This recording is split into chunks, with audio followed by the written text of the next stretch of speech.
Vamos esperar ele começar a gravar.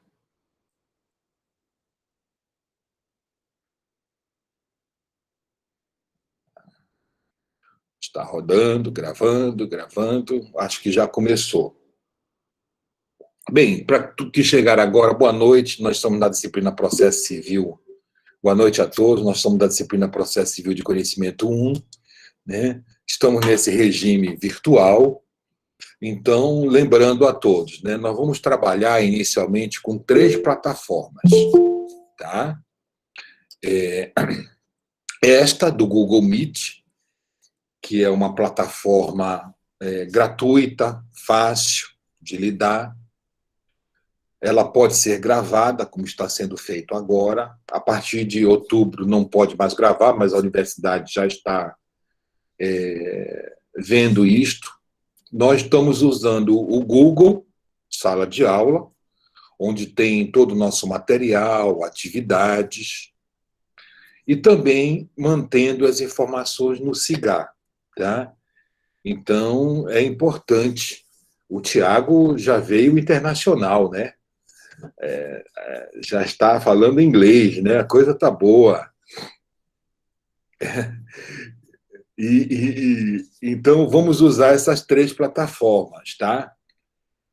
E, na medida do possível, a gente vai ver. Com relação às atividades online, que são chamadas atividades síncronas, elas não serão computadas para efeitos de presença de vocês, tá? Como esta, por exemplo.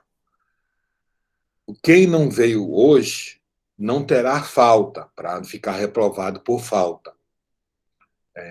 Foi uma decisão da universidade. Então, só as atividades assíncronas, ou seja, que vocês podem fazer em casa, exercícios, atividades, essas pode o professor exigir a presença, e se não fizer a atividade proposta, né, ou seja, sem estar online, sem estar ao vivo, aí o aluno pegará falta. Tá? Então, é a primeira coisa. Eu ainda não defini os dias das avaliações, justamente para a gente poder conversar e ver como é que será a situação, se vocês já estão com uma certa facilidade no uso da internet, ter uma conexão. Então, eu achei que era melhor eu não já definir a data e a forma da avaliação antes de conversar com vocês. Tá? A outra coisa importante, meus caros, é a chamada net etiqueta. Né? Vamos dizer, eu estou trabalhando em casa desde 10 de março. Né? E a gente tem que tomar alguns cuidados, vamos dizer. Por exemplo, tomar cuidado, às vezes, com a vestimenta, o local que a gente está. A gente sabe que em muitas residências não dá para ter um local muito privativo. Né? A gente tem visto essas lives, né? A mulher do Fábio Porchat passando de toalha atrás dele. Né? Gente com flatulências, né? Falando palavrão. Ainda mais, vamos dizer, vocês mais novos, que estão mais acostumados com esse mundo virtual, pode dar a impressão de uma informalidade, como se estivesse num bate-papo, num chat, com um amigo, com um namorado ou namorada. Né? Então, manter um certo cuidado. Tá? Então, no local que você está, sua vestimenta, como um outro apareceu, acho que cheirando uma calcinha, ou seja, já está um anedotário na internet dessas situações todas. Tem que ter um certo cuidado. A outra coisa que eu peço também para vocês, que a gente possa observar, é que quando outra pessoa estiver falando, professor ou um colega, vocês desliguem o microfone, né? Evita interferências, se tocar um celular ou uma outra situação. E quando quiser falar, o que é que eu sugiro? Que vocês escrevam aqui no chat, né? Peço a palavra. E aí eu queria, eu não sei se a representante da turma está aqui presente, tá? Eu queria que, se ela não tiver, que alguém pudesse me auxiliar, porque como eu vou estar transmitindo coisas, passando conteúdo, dialogando com vocês, eu não vou estar muito atento nesse chat. Então, se alguém pudesse se candidatar, se a representante da turma não está, que aí poderia ficar anotando para ver a ordem de inscrição dos alunos que quisessem intervir. A representante da turma está presente, gente? Não, né? Alguém se candidata para monitorar a nossa aula de hoje? Ninguém também?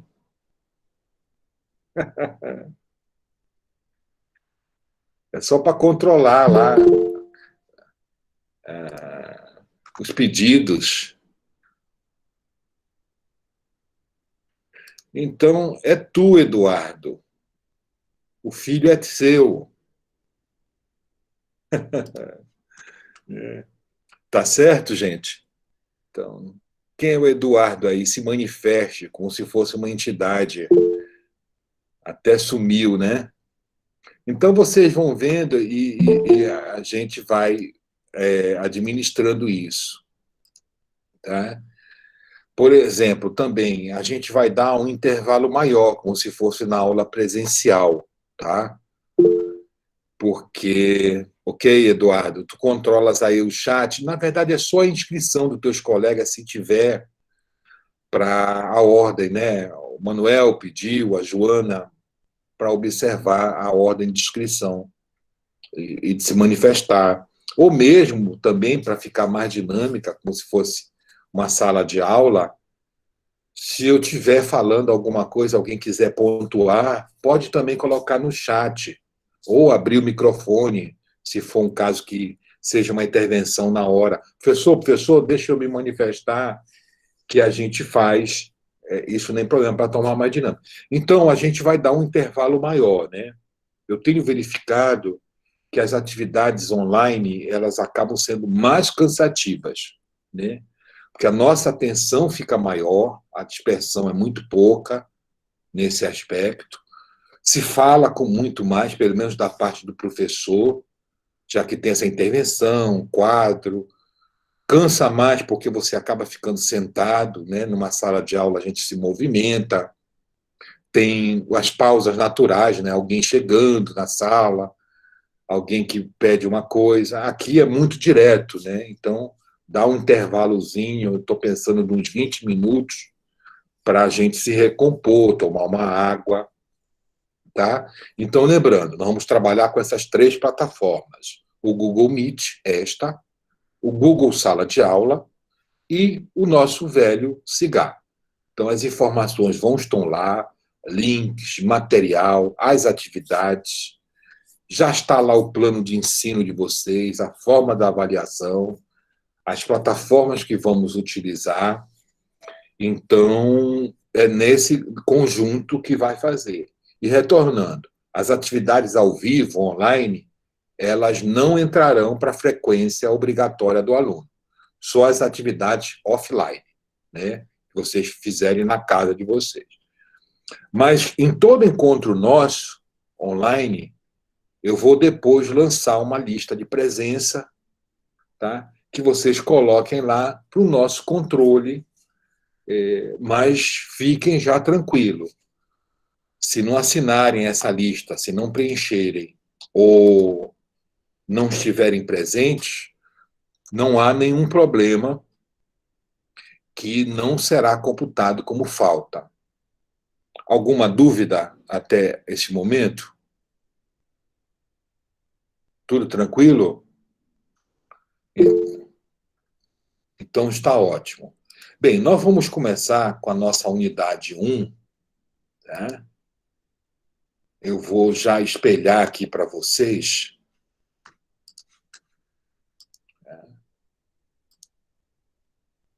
E eu fiz uma alteraçãozinha. Né?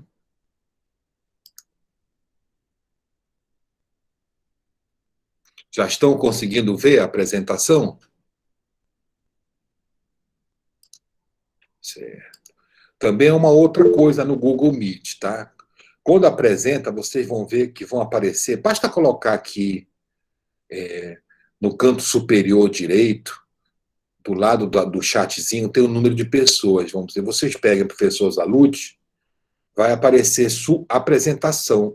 Basta vocês clicarem nesse íconezinho que ele vai aparecer na tela para vocês, porque às vezes, dependendo da configuração da tela de vocês, pode a apresentação não aparecer, tá? Então tá aí, gente. Nessa nossa aula de hoje, eu suprimi uma parte que falava da intervenção de terceiros, litisconsorte, desconsideração da pessoa jurídica, que eu achei que ia inflar muito. Então, hoje, a gente vai tentar vencer esse tópico, tá? Os chamados sujeitos do processo. O juiz, o Ministério Público, a Defensoria Pública, os auxiliares da Justiça, os conciliadores e mediadores. E vamos também falar sobre uma questão da litigância de má-fé.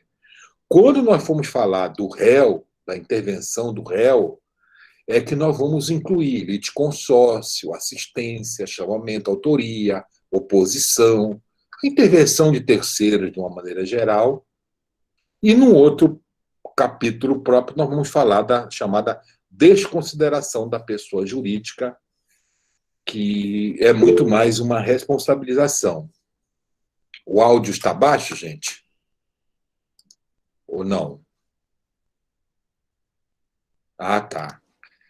Que aqui eu tenho um programazinho que controla, o áudio está dando em torno de 80%. Tá? Tudo bem. Às vezes é a configuração do seu computador. Então, eu mandei para vocês, deem uma olhada aqui, lá no Google Sala de Aula, na nossa unidade 1, eu mandei um textozinho e um videozinho na internet sobre a questão dos sujeitos do processo. Tá? Então, eu vou parar agora de compartilhar isso. Esse vai ser o tópico de hoje. Tudo está sendo gravado, viu, gente? Depois eu vou colocar no meu canal lá no YouTube esse vídeo.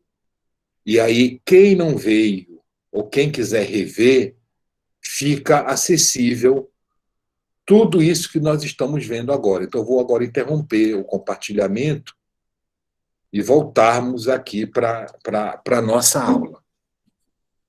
Então, o tópico que a gente começa hoje é sobre justamente os sujeitos do processo.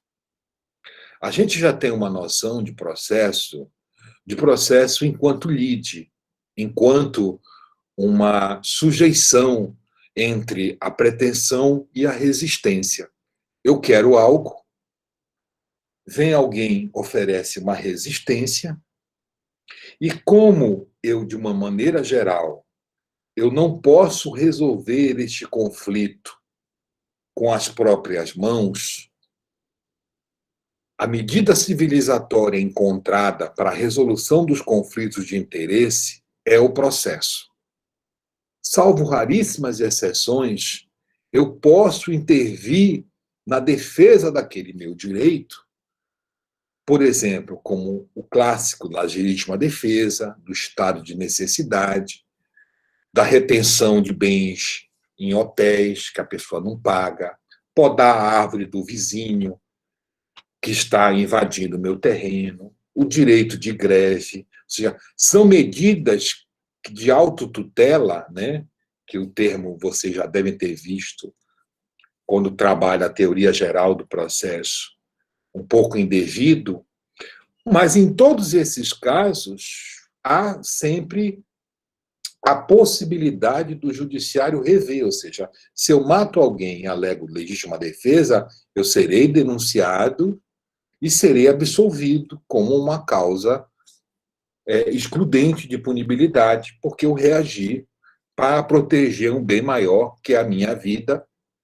partindo da premissa que o Estado não está presente em todas as nossas atividades e, pelo perigo da demora, eu tenho que agir. Então, a lide, na verdade, é essa pretensão e essa resistência. Vira um litígio. E esse litígio, ele é resolvido pelo judiciário. O Estado, juiz, tomou para si a função de dizer o direito. É uma função monopolizadora do Estado dizer o direito. Tá? Hoje você tem, o próprio tópico coloca hoje, conciliadores, mediadores, você tem formas extrajudiciais de resolução do conflito. Mas mantém a exclusividade da jurisdição a coércio. É só o Estado que pode privar a tua liberdade. É só o Estado que pode privar dos teus bens.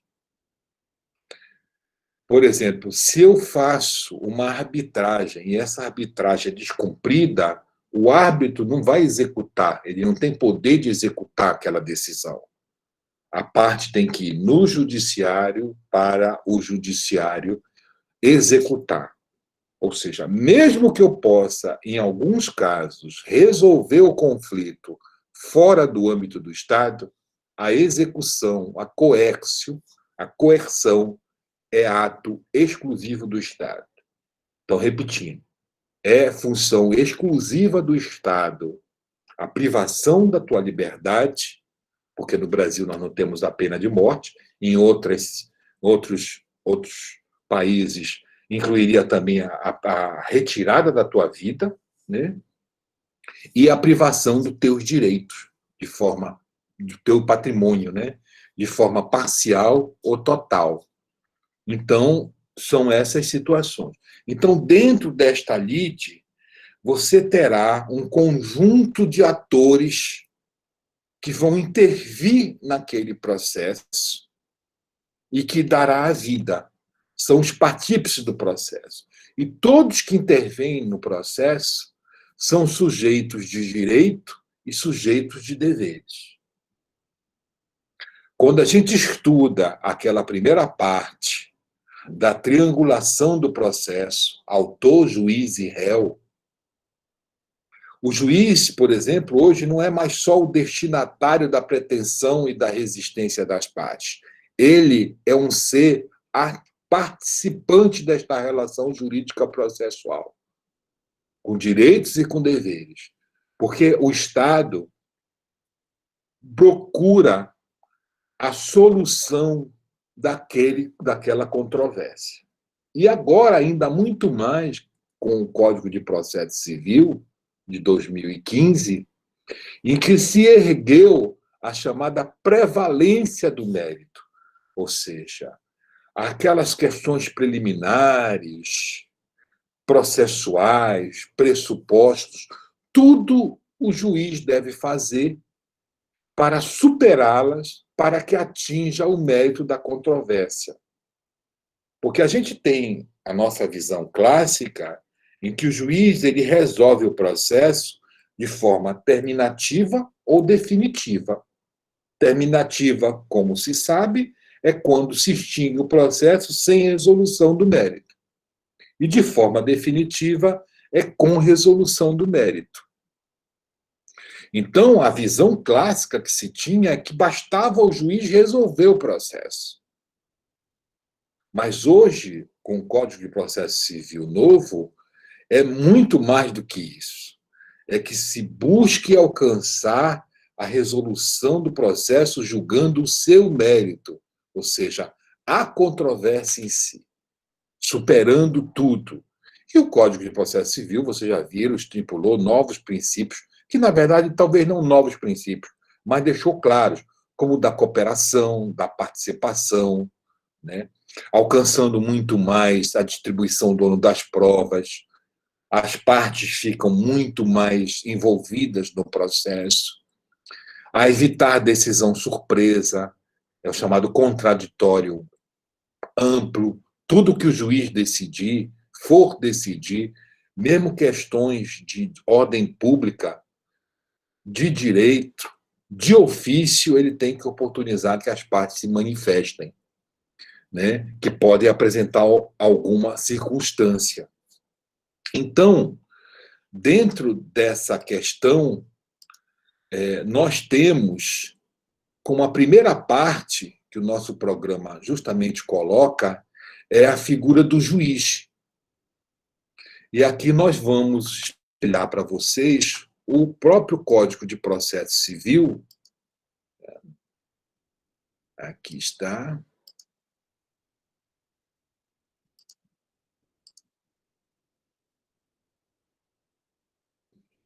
Pronto. Já conseguiram ver a apresentação?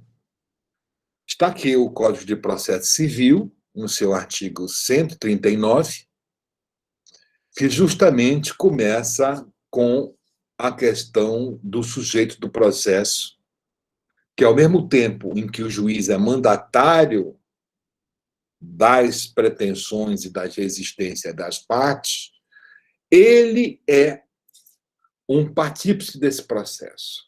E aí começa o 139, já colocando essa função, dizendo que cabe ao juiz a direção deste processo, ou seja, é como se ele fosse o reitor de uma orquestra.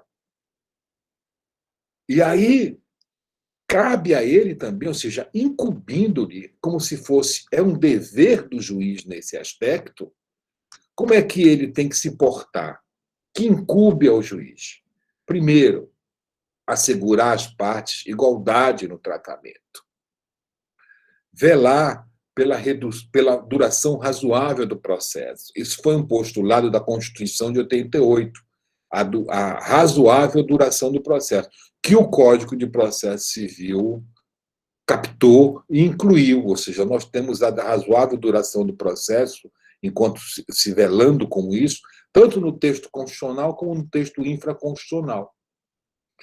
Prevenir ou reprimir qualquer ato atentatório à dignidade da justiça, indeferindo postulações meramente protelatórias.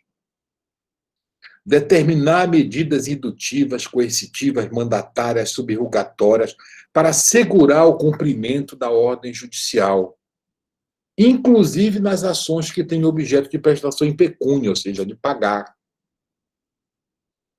O juiz pode dilatar prazos, ou seja, aumentar prazos processuais, alterar a ordem de produção das provas, adequando ao conflito, justamente para dar uma maior efetividade a este processo em busca da tutela do direito.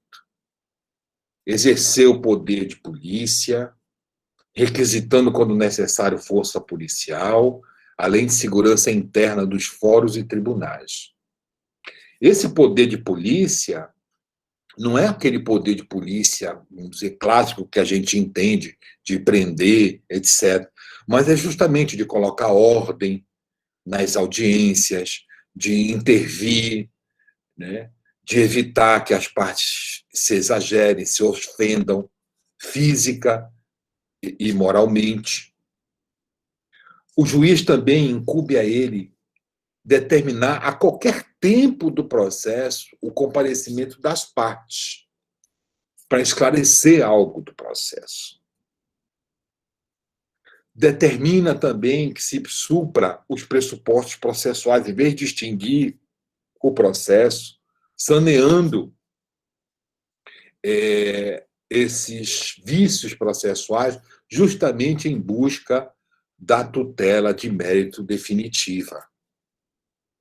Quando se deparar o juiz com vários processos que se repetem, ele pode comunicar ao Ministério Público, à Defensoria Pública e outras pessoas incluídas na ação de civil pública e no Código de Defesa do Consumidor, para promover a propositura da ação coletiva.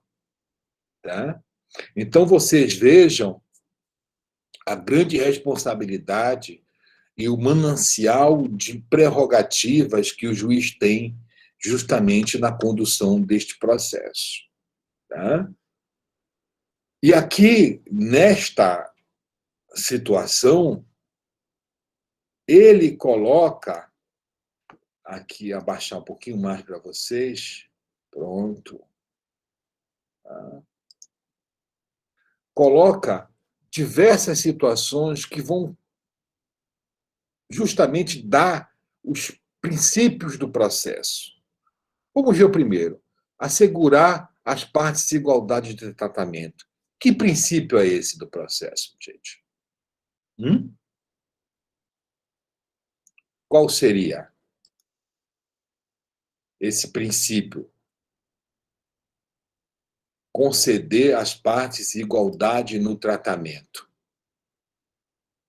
Alguém consegue perceber ou não? Qual seria esse princípio? Isso, da isonomia, da igualdade. Perfeito. Tá? Para o juiz, para o Estado, as partes processualmente são iguais. É claro que dentro do próprio sistema é dado ao juiz equilibrar a desigualdade, por exemplo, material, probatória, social das partes. Mas dentro do processo, essa igualdade é de rito. Vamos dizer, se eu concedo ao autor 5 dias para se manifestar sobre o documento, eu concedo ao réu. É essa igualdade que se fala. Mas, por exemplo, na condução da instrução de um processo, que vamos ver em provas, o juiz pode atribuir o ônus da prova justamente àquela pessoa que tem a maior capacidade de provar. Não dentro daquela sistemática que a gente já tinha ao autor incumbe provar o fato constitutivo do seu direito e ao réu coube provar o fato impeditivo modificativo do direito do autor. Hoje o juiz pode definir quem cabe provar aquela matéria, justamente de uma chamada distribuição dinâmica da prova. Então, velar pela igualdade das partes de tratamento é nesse aspecto. Velar pela duração razoável do processo. Está imbuído nisto que o Estado, o juiz, tem o interesse que esse processo não se prolongue mais do que seja devido, justamente para que a questão seja pacificada. Prevenir qualquer ato atentatório à dignidade da justiça e mais, indeferir postulações meramente protelatórias. Essa foi uma questão muito interessante, que já tinha no processo do trabalho há muito tempo. A CLT já dizia lá que o juiz iria indeferir atitudes protelatórias. Mas, de ofício, ele pode determinar medidas coercitivas, mandatárias, subrogatórias, para fazer cumprir a ordem judicial. Um exemplo disso, que tem sido muito debatido na imprensa, por exemplo, é quando o juiz determina a apreensão de passaporte, carteira de habilitação, né? Que a pessoa não possa viajar, não possa dirigir um carro. Como é que uma pessoa está devendo na justiça e fica dirigindo uma BMW? Dá restrições no direito de ir e vir. Então, é uma questão ainda muito polêmica, né? E o juiz justamente se baseia nisto, no 139.5. Dilatar os prazos processuais, adequando conforme a produção de provas. Vejam, ele pode dilatar, fica fazendo vezes do próprio legislador, exercer o poder de polícia, que nós já vimos, determinar o comparecimento das partes, para qualquer caso, venham esclarecer sobre a questão. E aqui, que é uma questão muito interessante, é o inciso 10 do artigo 139. Alguém consegue dimensionar a importância desse artigo, que justamente fala que quando o juiz deparar em demandas que se repetem, oficiará o Ministério Público e a Defensoria Pública, na medida do possível, obviamente, e outros legitimados, tanto no Código de Defesa do Consumidor como na Lei de Ação Civil Pública, para promoverem a ação coletiva respectiva. Alguém consegue dimensionar isto? Quem quiser falar, vai abrindo o microfone e falando. O Gabriel fala da questão da greve dos Correios, né? Gabriel, no campo do direito do trabalho, é um pouco diferente. Tá? Já ocorre normalmente essa dimensão coletiva, em que o próprio Ministério Público, e aí não é um caso de demanda repetitiva. Tá? Aqui, quando o código fala, são várias ações que tratam, vamos dizer, do mesmo assunto contra a mesma pessoa.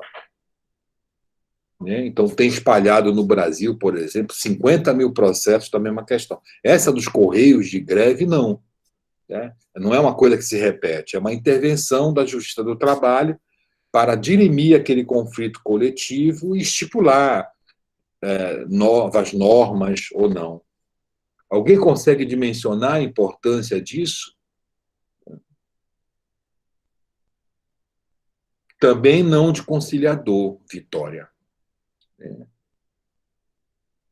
Não, antes de julgar em si, não. Ele vai julgar o processo dele. Vamos lá, gente. Abra o microfone, que às vezes fica até melhor. Vamos lá. O que é que nós temos? Né? Nós temos um país de extrema litigiosidade. Tudo desemboca no judiciário. São milhões e milhões de processos. Né?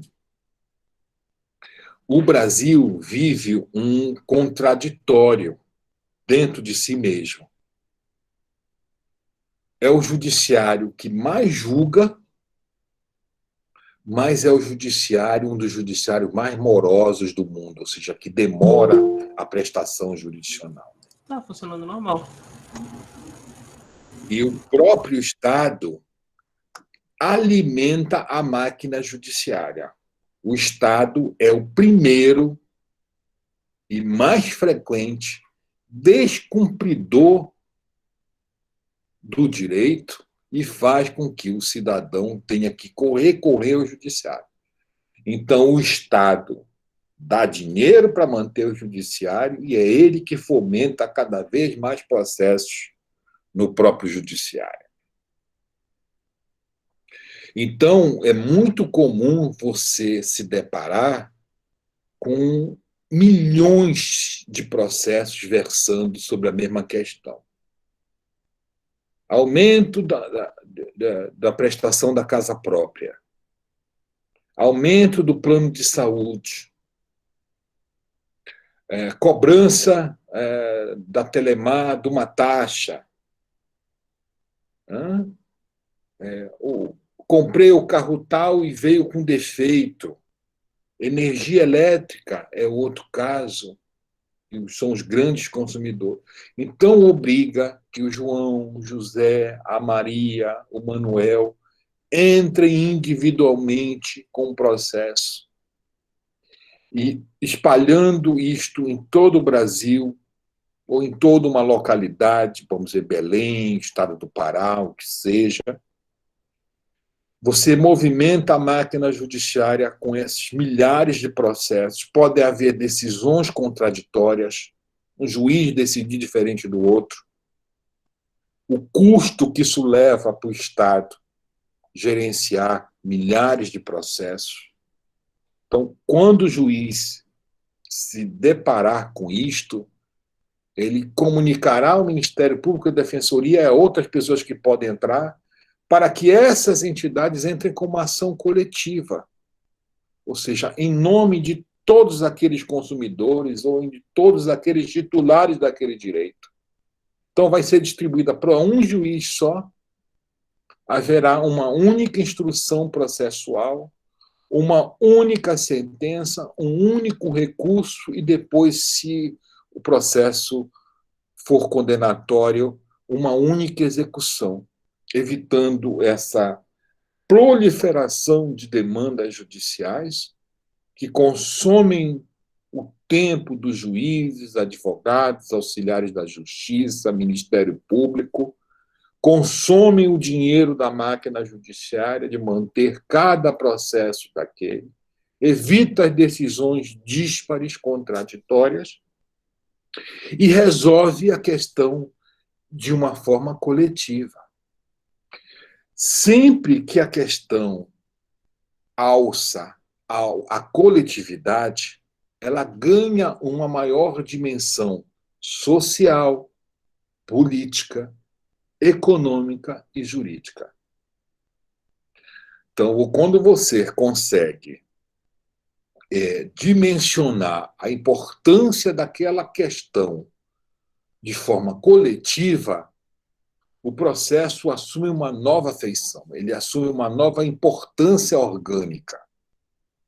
Né? Então, essa é uma medida importantíssima.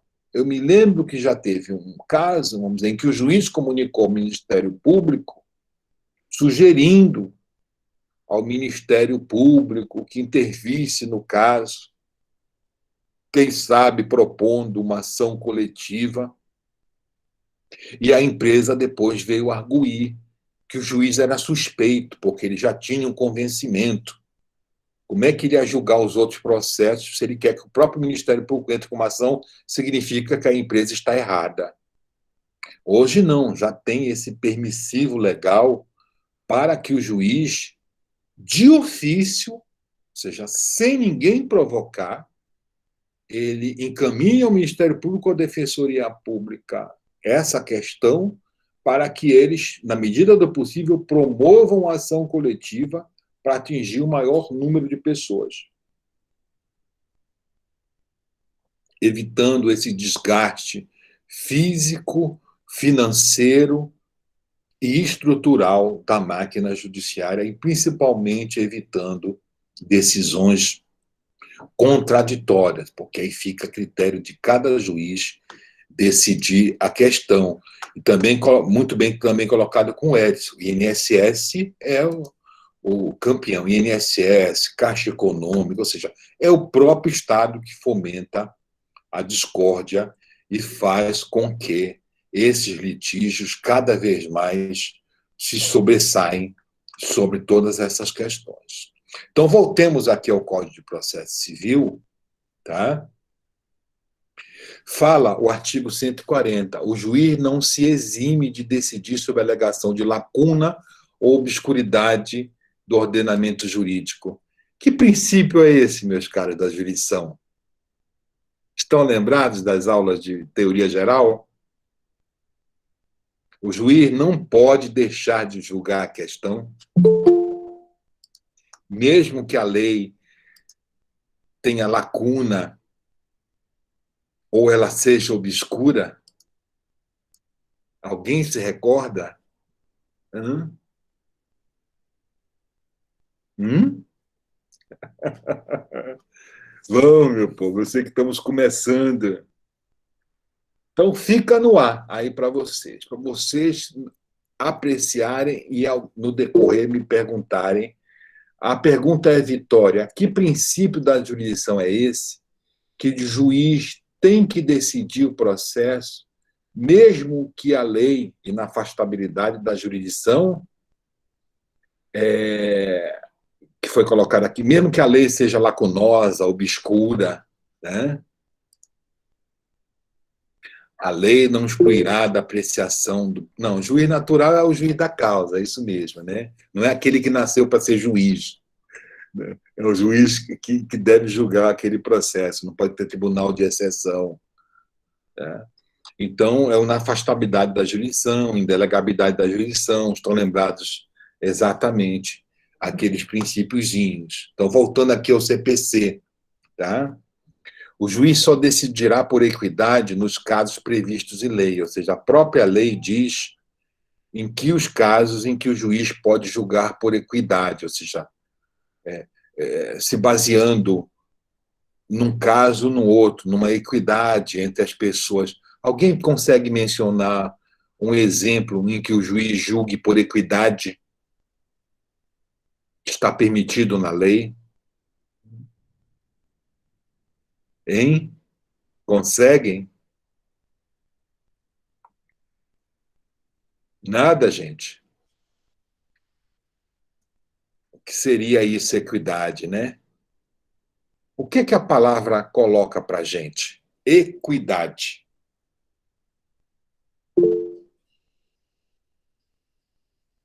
Isso, julgar por equidade, nos casos previstos em lei. Por exemplo, um caso típico. É, Professor, oi. equidade não seria, não necessariamente a igualdade, né? Mas tratar aquela frase, tratar os iguais como iguais e os desiguais como desiguais na medida de sua desigualdade. No caso, seria analisar os casos específicos e tratar ele dentro das suas especificidades. Vamos dizer, se a gente pega aquele no dicionário que eu estou vendo, né, diz a palavra equidade pode ser definida como uma justiça natural. É uma disposição de reconhecer imparcialmente os direitos de cada um. Todos precisam da mesma atenção, mas não necessariamente do mesmo atendimento. Aí que está. Todos precisam de atenção, mas nem todos precisam do mesmo atendimento. Um caso de questão jurídica típica de equidade é quando o juiz fixa pensão alimentícia. Não existe na lei um parâmetro de percentual. Para caso X será 10% do seu salário, para caso Y será 15%, para o caso X será 5%. Não existe. O juiz, em cada caso, analisará as circunstâncias daquele processo e decidirá, naquele processo, por juízo de equidade, a pensão alimentícia. Ele vai ver a necessidade de quem precisa, a capacidade de quem vai pagar, as circunstâncias, o estilo de vida de uma pessoa. Então, você pode achar que, em alguns casos, fixar R$ 1.000 de pensão alimentícia é um absurdo. Em outros casos, fixar R$ 10.000 não é nada. Então, por exemplo, uma pessoa que ganha 2 salários mínimos, um juiz fixar 50% da pensão alimentícia, tá? É uma facada enorme. Mas, por exemplo, o Mick Jagger, da Luciana Gimenez, que tiveram um filho, ele pagar US$ 10.000 de pensão alimentícia não é absolutamente nada para quem ganha milhões de dólares fazendo shows por ano. US$ 10.000 não é absolutamente nada. Então, esse é o juízo de equidade. Né? As questões também, por exemplo, de indenização por dano moral, como a Genilson colocou, também é uma questão de equidade. Né? A lei não define, é um juízo de arbitramento do magistrado. Então, são esses casos em que há previsão legal, em que exatamente razoabilidade, equilíbrio. Perfeito. Então, ele julgará lidar a equidade. Outra questão muito importante é que o juiz decidirá o mérito da questão nos limites que as partes propuseram. Não pode conhecer de questão não suscitada, cuja questão deve ser suscitada pelas partes. Gente, esse é o princípio da imparcialidade. E que o juiz é o princípio também da distrição. O juiz está adstrito, vinculado ao que as partes pedirem. Ele não poderá decidir além do que as pessoas pediram ou o que não pediram, e nem abaixo. Pediu X, ganhará X. Ganhará aqui que eu falo no sentido de apreciar a questão. Nem sempre quem postula vai ganhar. E isso também invoca um outro princípio, é o princípio da inércia da jurisdição no campo do processo civil. O judiciário, no campo do processo civil, ele precisa ser provocado, não pode agir de ofício. Essa é a regra geral que precisamos saber nesse momento. Tá? Então, nós temos aqui, que vamos ver na sentença, mas que já fique na nossa cabeça. O juiz, quando julga, sem estar vinculado ao pedido das partes, ele pode incorrer em 3 problemas na sentença ou na decisão, porque essa decisão pode acontecer nos tribunais. Julgamento ultra petita, julgamento citra petita e julgamento extra petita.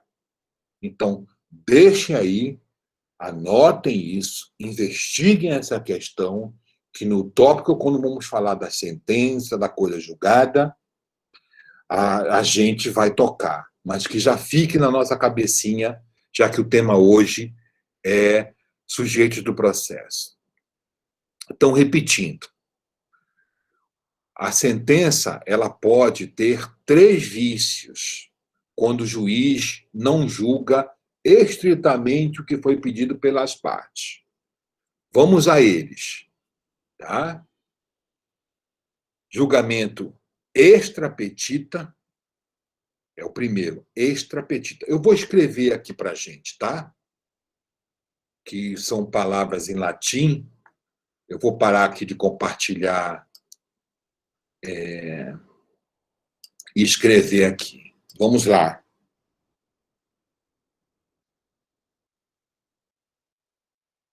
Compartilhar agora para vocês o texto.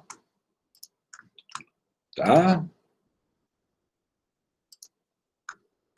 Ok? Já estão vendo a apresentação? Já? Então, vamos lá. Então, são 3 vícios em que a sentença pode incorrer quando o juiz não se vincula, que deve se vincular obrigatoriamente ao que as partes suscitaram. Vamos a eles. Está aqui, gente. Eu vou escrever até em caixa alta. Julgamento extra petita, julgamento ultra petita e julgamento citra petita. Tá?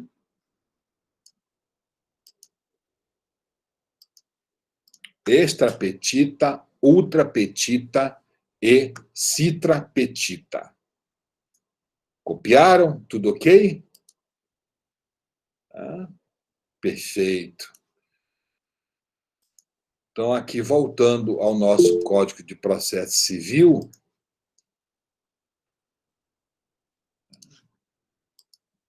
vamos retomar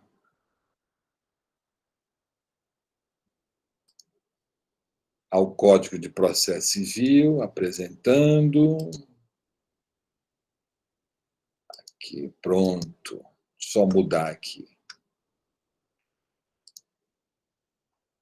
Já vai entrar daqui a pouquinho a apresentação. Pronto, tá? Então, é o que nós temos aqui. Será decidido conforme no limite das partes. Outra coisa, que também está dentro do poder de polícia, de zelar pela lisura do processo, está no 142. Convencendo-se das circunstâncias que o autor e réu estão usando o processo para conseguir algo vedado em lei, o juiz julgará isto, impedindo que se faça essa artimanha no processo e, de ofício, aplica às partes ou a quem se fez isso, litigância de má-fé. Tá? Então, é uma outra questão que se coloca, que o juiz deve reprimir qualquer ato atentatório à dignidade da justiça e também aquelas pessoas que querem usar o processo para conseguir alguma coisa ilegal. Então, o juiz deve obstar isso e, além disso, aqui está no 142,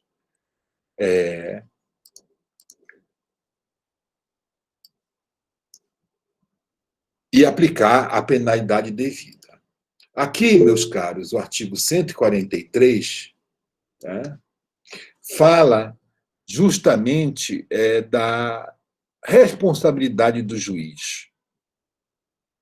Responderá cível e regressivamente por perdas e danos.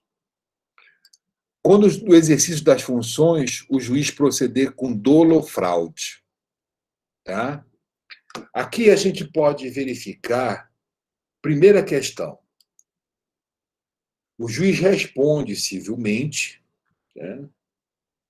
Tá? Nós já vamos ver, viu, Yuri, a litigância de má-fé, um tópico específico do nosso tema de hoje, tá? Eu já vou chegar lá. Só terminar aqui a parte do juiz, a gente vai ver. Porque a litigância de má-fé pode ser para todas as partes do processo.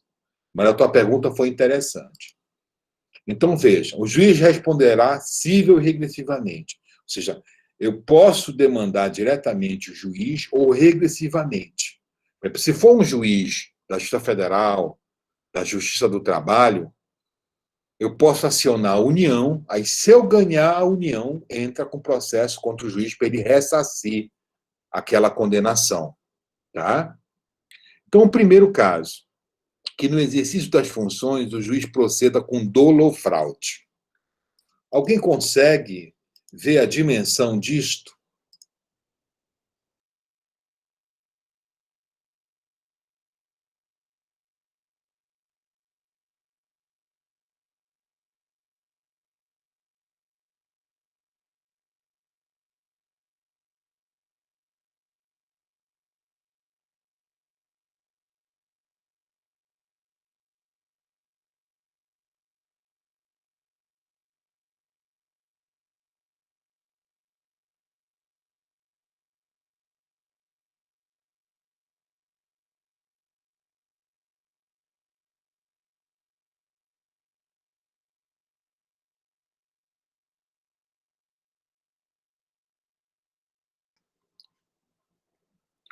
Pronto, gente, voltei.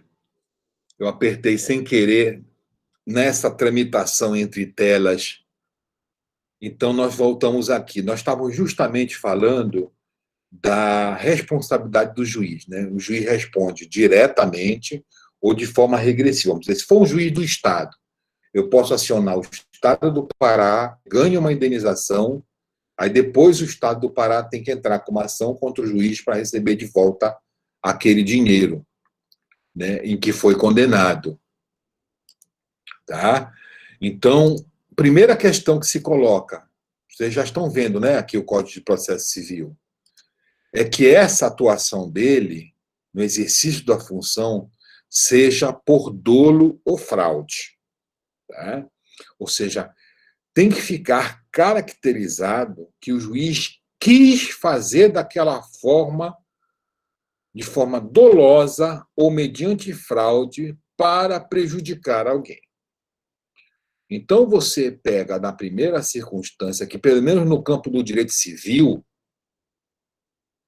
isso não exime, por exemplo, um processo administrativo, mas no campo do direito civil, da responsabilidade civil, não há possibilidade de se imputar responsabilidade do juiz por ato culposo, por negligência, por imperícia, por desídia, só por ato doloso ou mediante fraude.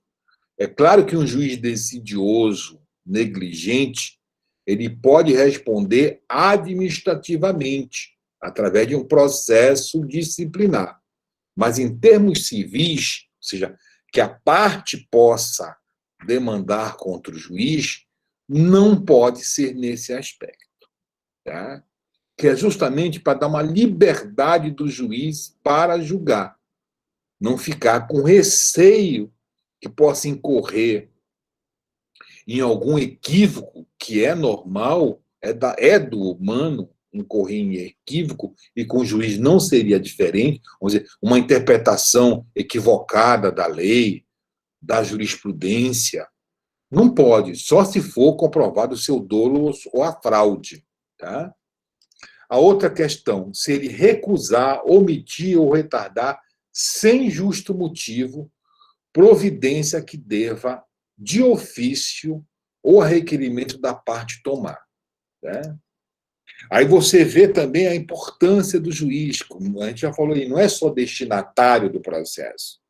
Ele está lá como agente de direitos e deveres e tem que impulsionar o processo, já que ele é o reitor, e é este processo que ele dirige. Então, se ele recusar, omitir ou retardar sem justo motivo, ato que deveria fazer de ofício ou requerimento da parte, ele pode ser responsabilizado civilmente. Né? Então, é por isso que, às vezes, vocês veem, a gente vê o juiz dizer, dado o excesso de trabalho, assim, assim, assim, o volume que tenho de processos na minha comarca, eu despachei esse processo somente hoje. Ou seja, ele tem que justificar por que não cumpriu os prazos legais e justificando e sendo razoável e pertinente a justificativa, o juiz não pode ser responsabilizado por este ato. Tá? E o item 2, gente, vocês podem ver, só ainda tem duas condições. Além de uma questão objetiva, tem uma questão subjetiva. A objetiva é que omitir, recusar ou retardar sem justo motivo providência que deveria fazer de ofício o requerimento da parte, ela também só se concretiza, além de ficar caracterizado sem justo motivo, tem que ficar caracterizado que a parte tem que requerer para o juiz aquela providência. E se eu não tomar essa providência, ou não apreciar em 10 dias, é que fica caracterizado. Então, na questão da atuação do juiz de recusar, omitir ou retardar, nós temos dois requisitos para ele ser responsabilizado. Um, a parte tem que provocar o juiz. Olha, senhor juiz, tem isto aqui, o senhor tem que tomar, eu peço que o senhor tome tal providência. Aí o juiz deverá apreciar isso em 10 dias. O segundo critério é justamente o critério da atuação dele. Tem que comprovar que ele fez isso sem justo motivo, porque se houver um motivo razoável, pertinente, ele não pode ser responsabilizado. Tá? Até aqui ou não, gente? Estamos ok? Tá? Podemos prosseguir? Alguma dúvida? Tudo bem. Aqui nós vamos ver as questões de suspeição e impedimento do juiz. Ora, se o Estado tomou para si a função de dizer o direito, já que a parte não pode procurar outro judiciário ou escolher como quer que aquele processo seja resolvido, porque a jurisdição atua como um caráter de substituição da vontade das partes, vai impor a vontade da lei às partes envolvidas no processo, já que não conseguiram se resolver no campo do direito privado, é o mínimo em que as partes sejam julgadas por um juiz correto, que não tenha nenhum interesse subjetivo ou objetivo que possa interferir no julgamento. Aqui, meus caros, não é que eu esteja dizendo que o juiz é neutro. Não há nenhuma atividade humana, inclusive a jurisdicional, em que eu seja neutro. Eu carrego dentro de mim tudo que vivi, tudo que vi, tudo que li, tudo que absorvi, na verdade. Nós somos esponjas. Toda a minha formação, ela vem da minha base social, econômica, política, a sociedade onde eu estava inserido, meus valores. Isso é inevitável a todos nós. Algumas coisas nós conseguimos superar com entendimento, outras coisas ficam enraizadas entre nós. Isto, ninguém é neutro. Você escolhe posições no mundo. Né? Agora, ao julgar, eu tenho que ser imparcial. volta aquele princípio da igualdade, da tratamento igualitário às partes, não ter predileção pelo autor ou pelo réu, ou pelo advogado, ou qualquer outra circunstância que pode. É aquela coisa que falam, é igual a mulher de César, não basta ser honesta, tem que ficar todo o tempo provando que é honesto. E aqui, por exemplo, eu faço uma observação. Todas as vezes que eu vejo uma reportagem na imprensa falando mal da justiça porque pegaram um determinado juiz envolvido em alguma safadeza, ao invés de eu ficar triste, eu fico alegre. Pode parecer uma contradição, mas eu fico. Aí eu desenvolvo a seguinte tese, e que, na verdade, ao longo desses meus anos, ela tem, às vezes, se confirmado. Você tem no país, por exemplo, 15 mil juízes, 16 mil juízes. Quantos casos vocês conhecem por ano comprovado de algum ato, vamos dizer, mais grave que seja, de corrupção de um juiz? 2, 3, 5 dentro desse universo? E vocês veem que tanto a imprensa como a população fica muito indignada. Bate forte.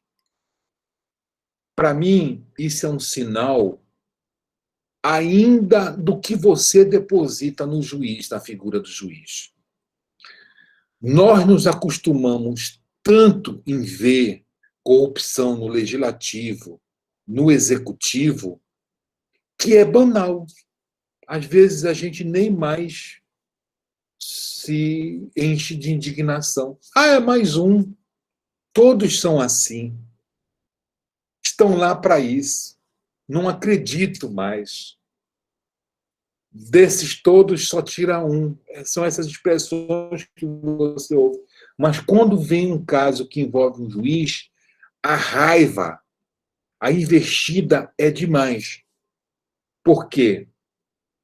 Ainda as pessoas têm esse depositário do juiz da confiança como um ser quase que inatingível, iluminado, em que elas se indignam com essa atitude.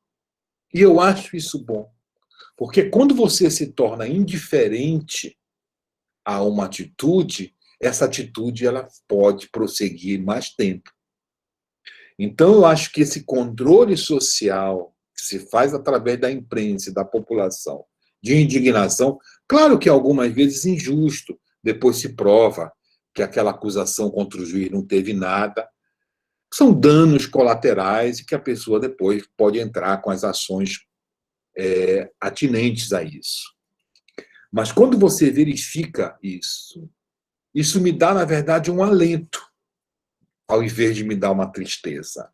Né? Quando eu converso com outro juiz, poxa, mas estão batendo muito hoje na justiça, papapá, papá. Eu digo, fique feliz.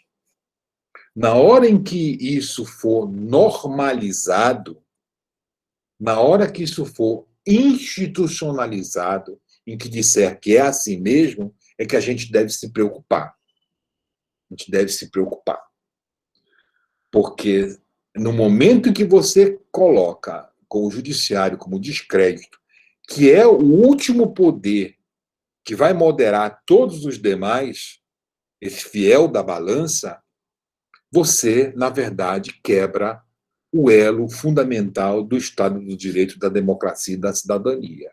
Então, é por isso que eu, toda vez, ao invés de eu ficar triste, eu fico muito alegre de ver que ainda há uma indignação quando se ventila a possibilidade, às vezes não precisa nem prova, de um juiz estar envolvido em alguma falcatrua.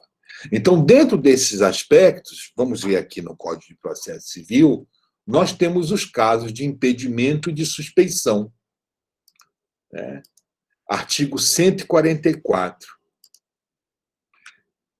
Então, eu vou pedir para Deixa eu ver quem é aqui.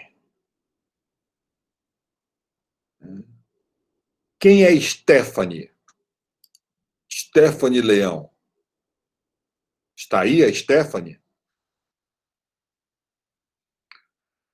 Não vale, gente. Só entrar na reunião, fechar a câmera, o áudio e ficar assistindo novela, jogando no computador. Tem que se manifestar aqui.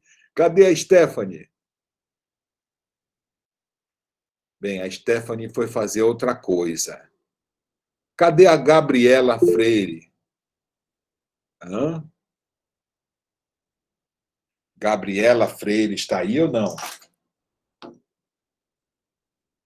Tá? Gabriela, lê pra gente, minha cara, o artigo 144, os incisos de 1 a 9, por favor. Vamos ouvir sua voz.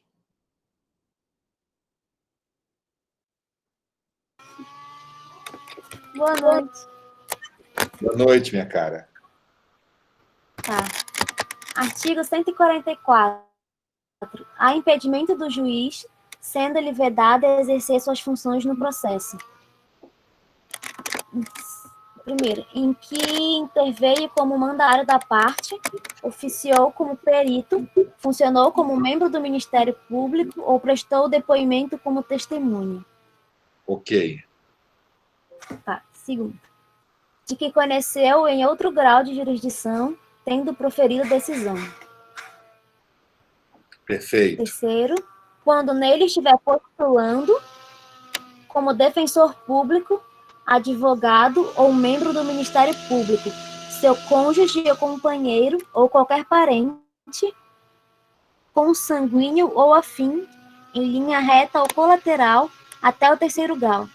Inclusive, quarto, quando for parte no processo. Inclusive.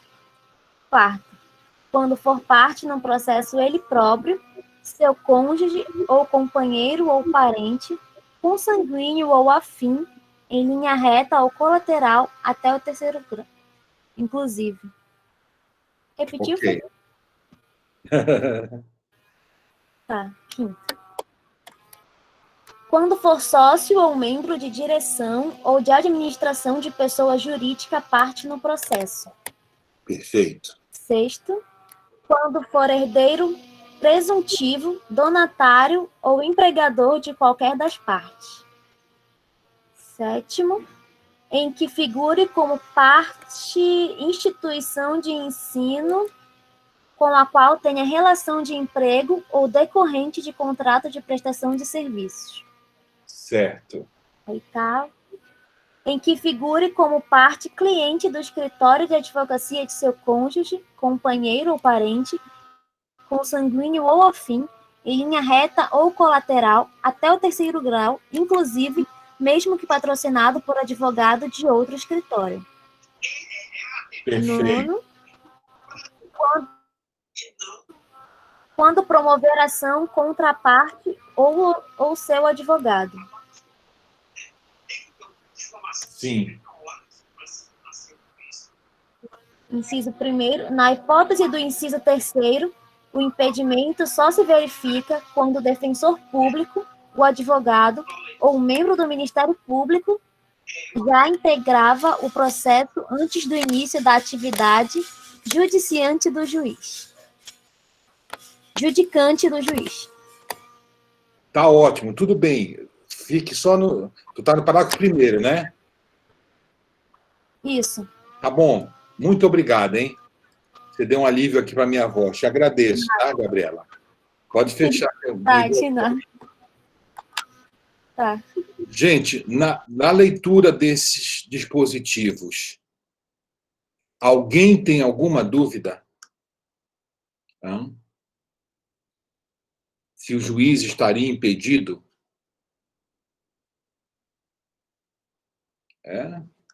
Alguma dúvida?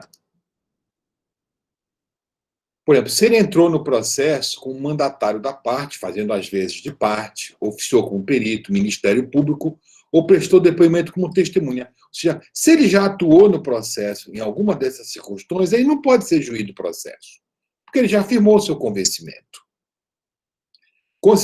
Conheceu em outro grau de jurisdição, tenho proferido decisão.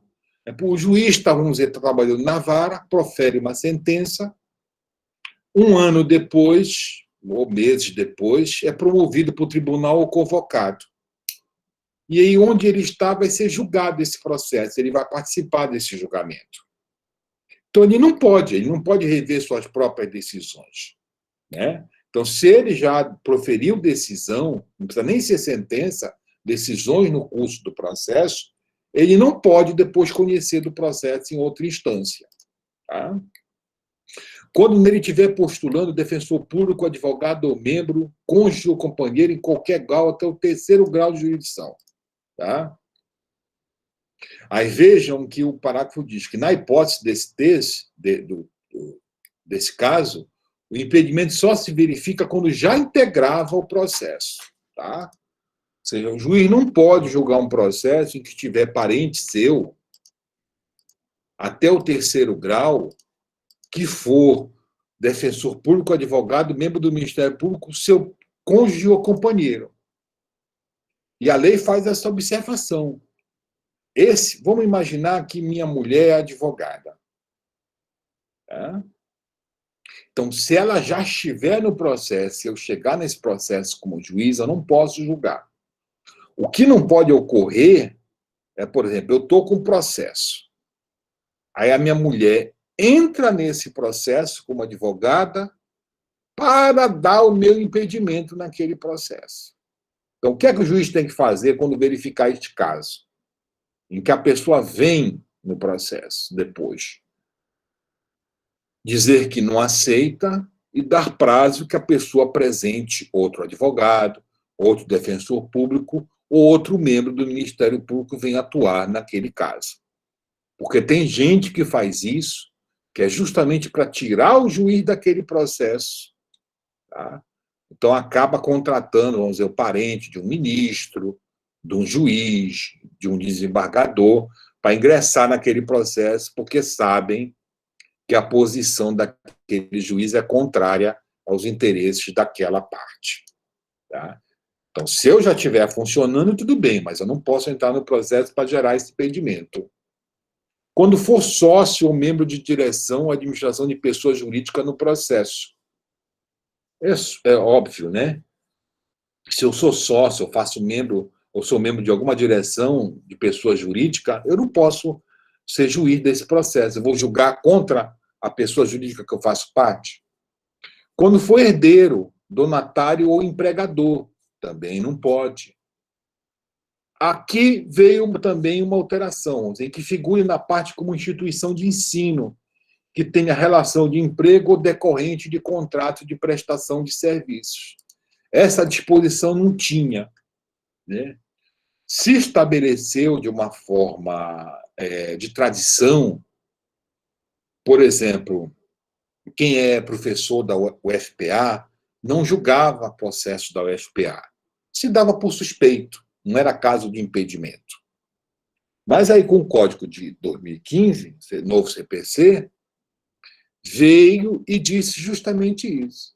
Se eu sou empregado de uma instituição de ensino, tá?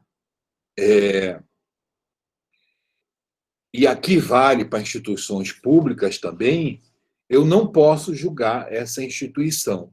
Tá? Então, veio. Aqui a Melissa faz uma pergunta: se o parente entrar depois no processo, o juiz não impedir que ele continue, o processo continua normalmente? Não. Se o juiz não reprimir essa investida, o juiz tem que se afastar do processo, declarar o seu impedimento e vai vir outro juiz atuar no processo. Porque se ele continuar no processo, tendo um parente no seu processo, esse processo será nulo a partir desta circunstância. Tá? Então, voltando. Que figure como parte, cliente de escritório de advocacia, seu cônjuge, companheiro ou parente, consanguíneo, em linha reta ou colateral até o 3º grau. Inclusive, mesmo que patrocinado por advogado de outro escritório. Quando promover ação contra a parte ou seu advogado, aí ele não pode, vamos dizer, eu estou processando alguém, ou o advogado dessa parte, ou vice-versa, eu não posso julgar justamente esse processo, tá? Então, o parágrafo 1º diz, o parágrafo 2º diz que é vedado criar esse fato para criar o impedimento do juiz, tá? E também o impedimento em relação ao advogado, inciso 3º, estiver postulando, também se verifica no caso do mandato conferido, tem os seus quadros que funcione individualmente, mesmo que não intervenha no processo. Vocês conseguiram entender isso? Aqueles grandes escritórios de advocacia, que têm seus quadros sem advogados, tá? Mesmo que, por exemplo, a minha mulher, esse caso que eu dei, ela é advogada, ela não atua no processo, mas ela consta na procuração, o juiz também não pode funcionar nesse processo, porque ela faz parte do corpo de advogados daquele escritório, tá?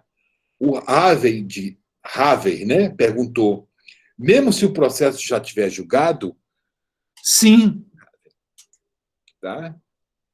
O processo julgado, ele pode ser objeto de recurso.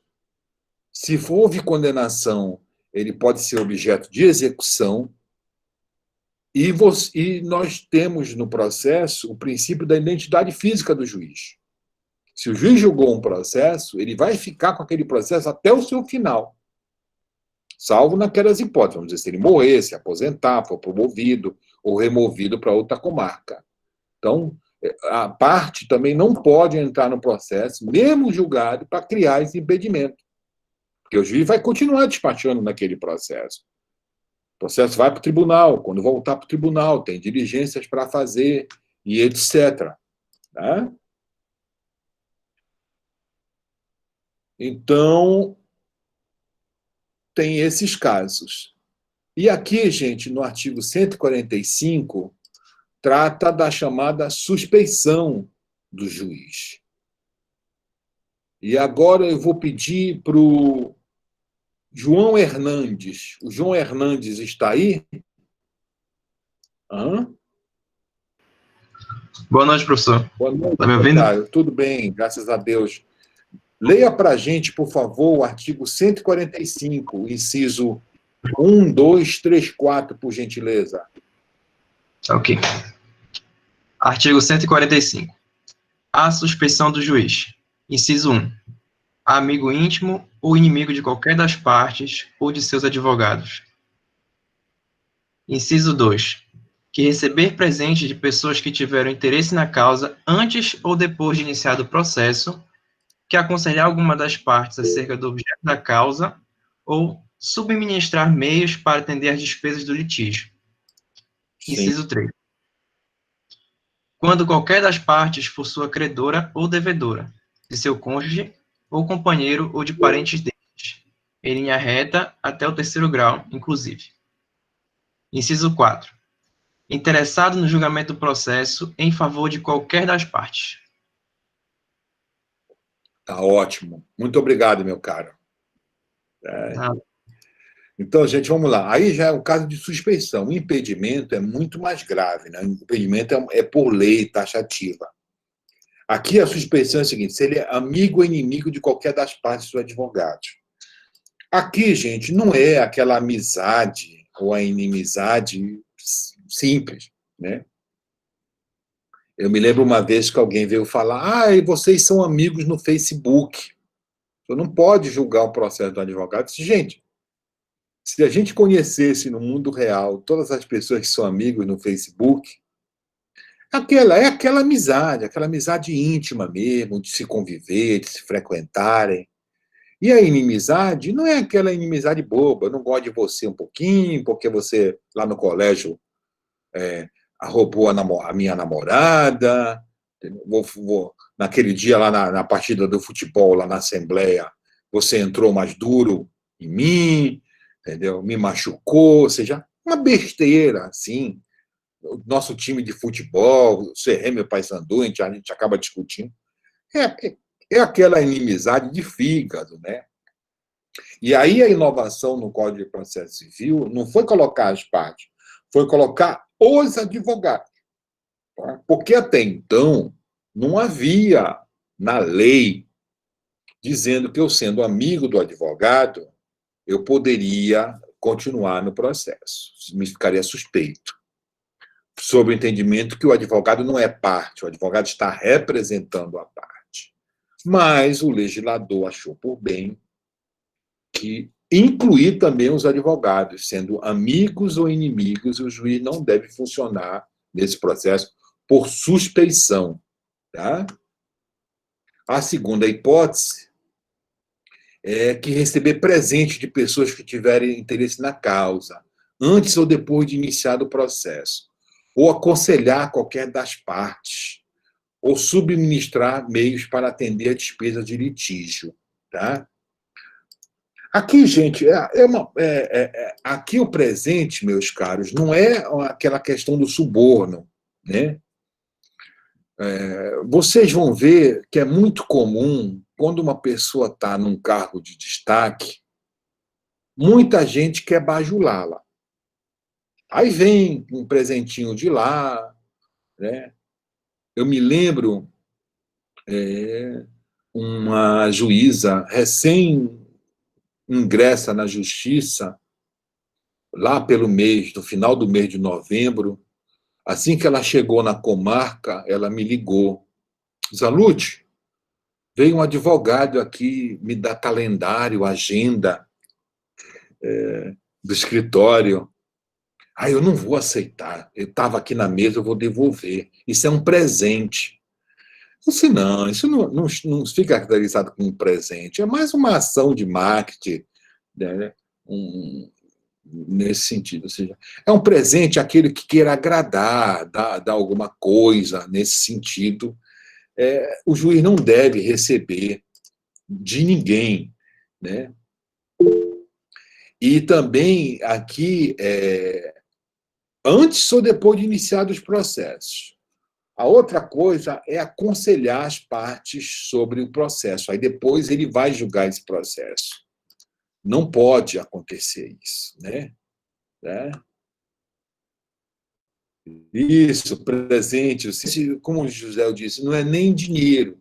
Aqui, porque a corrupção, ou seja, receber, prevaricar, que é receber alguma coisa para nisso, presentes são pequenos agrados, né? Não necessariamente em si. Às vezes a pessoa quer agradar o juiz, manda alguma coisa, uma peça de roupa, né? Isso, exatamente. Amigo íntimo do inimigo, pode. Tá entendendo? Então, vejam, também aconselhar as pessoas do processo. Ele não pode depois julgar, porque ele já deu sua opinião. E, às vezes, subministrar meios para atender a despesa do litígio. Eu me lembro de um caso, logo no início, eu conheci essa pessoa muito pouco. Ela trabalhava no mesmo prédio que eu morava, ela era empregada doméstica. E um dia eu saí cedo para trabalhar, ela estava na portaria. Fui lá cumprimentar o porteiro, pegar o jornal antes de trabalhar, e ela estava meio chorosa. Aí eu perguntei, nem me lembro o nome dela, o que aconteceu? Ela começou, aí o porteiro também começou a se meter. Doutor, o senhor nem sabe, ela chegou para trabalhar hoje, o patrão ia para o aeroporto cedo, pediu para ela chegar mais cedo hoje para fazer o café dele, e ela acabou se atrasando, negócio de ônibus. Quando ela chegou, ele já estava de saída, ele disse para ela nem entrar mais, que ela estava demitida. E agora ela não está nem com passagem de ônibus para voltar. E depois a gente disse, vai lá no Ministério também, que eles brincam, né? Vai lá no Ministério do Trabalho da tua queixa, coloca o teu patrão na forca. Aí eu, como conhecia ela, tal, eu peguei, tirei da carteira, não me lembro na época, uns R$10, R$20. E foi uma coisa instintiva, e disse assim para ela, vá em casa, vá na sua casa, pegue seus documentos, sua carteira de trabalho, recibos, tente ligar para o seu patrão. Não, doutor, ele não quer nem conversa comigo, a mulher dele é muito grossa. Então, já que ele não quer conversa, a senhora pegue lá seus documentos na sua casa, pegue um ônibus e tal, e depois vá lá na gestão do trabalho, que lá eles vão lhe encaminhar e vão dizer o que a senhora tem que fazer. Para minha surpresa, 1 mês e pouco depois, eu estou na sala de audiência, pregou um processo, quando eu vejo ela entra. Pelo nome, eu não olhei assim na pauta, não liguei que era a mesma pessoa, que eu não sabia o sobrenome dela. Aí, quando ela entrou, ela me olhou, né? Eu olhei ela. Aí tal, todo mundo sentou, foram qualificados. Aí eu contei o caso. Olha, infelizmente eu vou ter que me afastar do processo, que eu conheço ela trabalhava no mesmo prédio que eu moro. E um dia eu vi ela chorosa, acabei dando dinheiro para ela e dizendo para ela ir lá na Justiça do Trabalho resolver a questão dela, porque o patrão demitiu assim ela porque ela chegou atrasada no horário que ele pediu para ir para o aeroporto, então eu não me sinto confortável em atuar nesse processo, mesmo por esse ato, eu nem imaginava que esse processo, nem que ela fosse na justiça, e nem que esse processo. Acabou que foi marcada para a semana seguinte o processo, foi mandado um juiz, e eles acabaram fazendo acordo. Então, é nesse sentido que tem alguns casos, tá? A outra, que tiver interessado no julgamento do processo em favor de uma das partes. Tá? Aqui, gente, é um interesse direto no processo. Não é um interesse jurídico, né? Não é um interesse de teses. Tá? É um interesse que a parte realmente seja beneficiada. Né? Por exemplo, eu tenho um interesse que toda empresa que demite uma trabalhadora grávida seja condenada. Eu acho isso é um duplo crime trabalhista. É um crime contra a trabalhadora e contra o nascituro. Essa é uma tese minha. Eu acho um dos atos abomináveis alguém fazer isso. Então, eu, em tese, gostaria que todo mundo sofresse uma penalidade. Mas, no caso concreto, não é esse interesse, é um interesse ideológico, de posicionamento de vida, é aquele interesse que o juiz, na verdade, vai acabar forçando o processo, porque ele fica contaminado, para dirimir o processo a favor de uma das partes. Tá? E conclui também, gente, que o juiz poderá se alegar suspeito por foro íntimo. Tem determinados processos que o juiz não se sente confortável de julgar. Então, ele pode se afastar por foro íntimo. O que acontecia? Existiam alguns processos, ou melhor falando, alguns juízes, que se afastavam do processo dizendo que era suspeito por foro íntimo.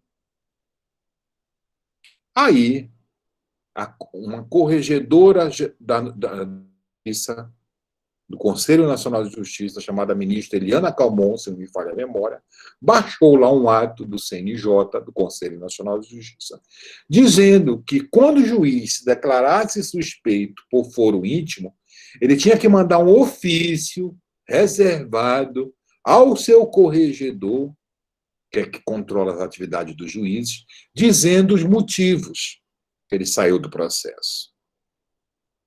Obviamente, o Ministério Público, as associações dos juízes, ingressaram com uma medida contra isso, e acabou que o Supremo Tribunal Federal disse que era impossível você exigir que o juiz dissesse qual é o foro íntimo, justamente se é foro íntimo. Né? Ou seja, a medida, apesar de ter uma finalidade boa, que é evitar que o juiz se afaste do processo, às vezes o processo era complicado, às vezes o processo envolvia alguém importante da cidade, e o juiz não queria contrariar, ou seja, os interesses de alguém, acaba ficar para não ser falado. Né? Existia aqui em Belém um grande grupo de comunicação, ninguém queria julgar o processo deles, ficava distribuindo juiz para juiz, porque podia esse grande grupo de comunicação começar a lançar notas contra o juiz, falar mal dele ou da família. Então, apesar da intenção ser boa, que é justamente para evitar que alguém se afaste do processo, sem realmente um motivo de foro íntimo, ela é absolutamente ilegal, né? Eu não tenho por que declarar o meu motivo de foro íntimo. Por exemplo, aqui na universidade tem a FADESP, que é uma fundação de assistência, pesquisa e tal.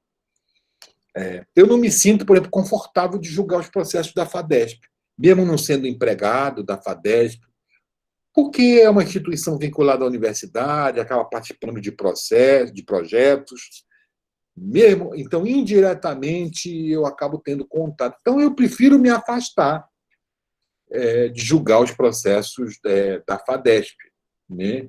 Então, vai ficar muito a critério do juiz, esse foro íntimo. Tá? Acontece também o seguinte, se alguém arguir essa suspeição, ela foi legítima, tá? Será ilegítima a alegação de suspeição quando houver sido provocada por quem alega. Tá? Ou seja, é aquela questão, né? Eu não posso provocar o juiz para que ele se dê por suspeito, criar uma inimizade. Tá? E a Daniela pergunta, essa questão de foro íntimo pode considerar questão de ideologia, como citou o caso? O que vocês acham dessa questão da Daniela? Fiquem aí, fiquem pensando. Se o juiz, vamos dizer, tem uma posição ideológica, ele se afasta do processo por causa disso. Tá? Outra questão que também não pode ocorrer é se a parte que alega isso provocou o ato. Ele fez algum ato que já aceitou o juízo. Por exemplo, ele já sabia que o juiz já tinha amizade, vamos dizer, com algum advogado, e ele aceitou que ele continuasse. Não pode depois querer ir lá alegar. Porque nós temos um prazo de 15 dias, que está o artigo 146. Tá?